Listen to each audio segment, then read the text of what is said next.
It is episode 9 of Owen versus The Wheel. So let's spin to see what he gets. Spin and see what he gets.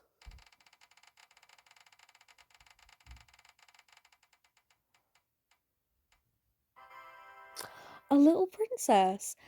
A nice, kind of light one in comparison to what we have been watching. So awesome. So Owen has got A Little Princess as the next movie to watch. And that was a film that I watched a lot as a kid. It was one of my favourites, and I feel like it's kind of died out of the collective consciousness. So I am going to be very, very excited to rewatch this with him. I've rewatched A Little Princess, and we need to fucking talk about it.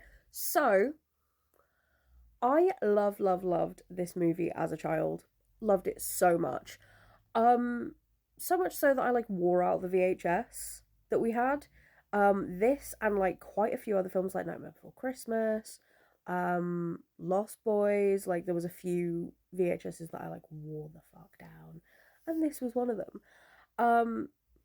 So to start off, I love all of the imagery in this. Like Alfonso Cuarón is an awesome director. He's so good with like different color palettes and like he's just got such a fascinating eye for things like that.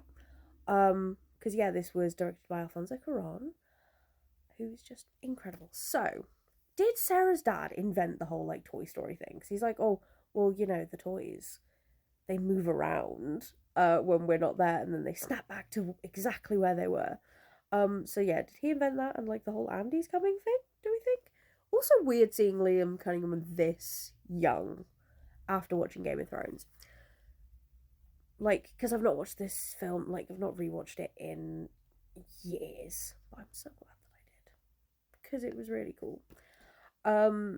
Lavinia still very much needs to be kicked down the stairs.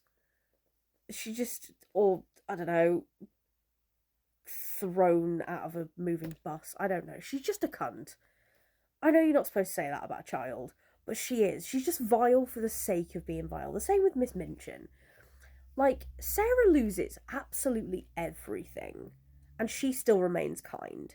She still remains kind to everyone. She is still willing to share her stories, and she's nice.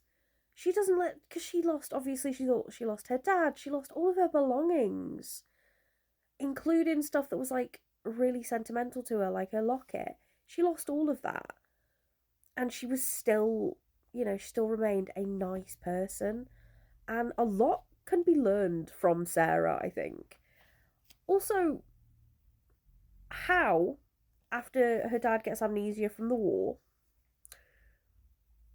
does that man who hasn't spoken the entire, like, the whole movie, him standing next to him and just go, like, just saying nothing is apparently the cure for amnesia. So, you know, whenever I don't take my list with me shopping, I'm just gonna, you know, hope for the best and hope that that man comes and stands next to me, reminds me of what I needed. Um, but yeah, it's just an absolutely beautiful, beautiful movie.